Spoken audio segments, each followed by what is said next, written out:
Hello viewers, আসসালামু আলাইকুম। আশা করি সবাই ভালো আছেন। তো আজকে আপনাদেরকে দেখাবো আমাদের ফোনে কিন্তু অনেক সময় যে প্রথমে যে থাম্বনেলে দেখলেন বা এখন যেটা দেখছেন don't cover the earphone area, তো এটা কেন আসে এবং এটা কিভাবে রিমুভ করবেন, আমি রিমুভ কিভাবে করবেন, এটা মানে সমস্যাটা সমাধান কিভাবে করবেন এটা আমি 100% সমাধান করে দিব।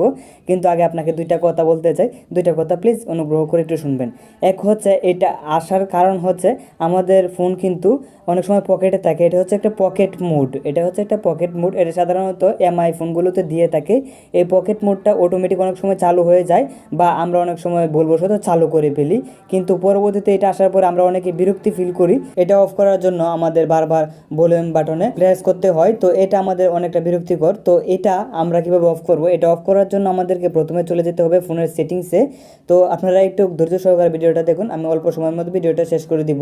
তারপরে দেখবেন যে লক স্ক্রিন আছে, তো লক স্ক্রিন এটাতে একটা ক্লিক করবেন, তারপরে একবারে নিচে চলে যাবেন, দেখবেন যে পকেট মোড নামে একটা অপশন আছে। তো এটা যদি আপনাদের এখানে না থাকে তাহলে আপনার মানে খুঁজে যদি পেতে অসুবিধা হয়, অবশ্যই আছে, তো খুঁজে পেতে যদি অসুবিধা হয় তাহলে আপনারা সার্চ বারে আসবেন, তাহলে আপনারা পকেট লিখে সার্চ করে দিবেন।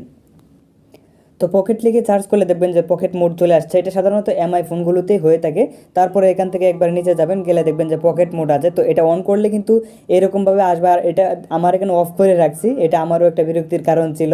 এখন আমি এটা অফ করে রাখছি, আপনারা এটা অফ করবেন। অফ করলে আমার মনে হয় যে 100% চলে যাবে, আমার মনে হয় না, এটা আমি নিজে করেছি এজন্য আমি বলছি। এরপরেও যদি আবার কোনো সমস্যা হয় তাহলে ফোনটাকে একটা রিস্টার্ট দিবেন, মানে ফোনটাকে অফ করে আবার অন করবেন, তাহলে কিন্তু আপনার এই সমস্যাটার সমাধান হয়ে যাবে। তো আশা করি বিষয়টা বোঝাতে পেরেছি। এই সেটিংসটা করার পরে যদি আপনার এটা সমস্যাটার সমাধান হয় তাহলে অবশ্যই এসে একটা কমেন্ট করে যাবেন। আসসালামু আলাইকুম।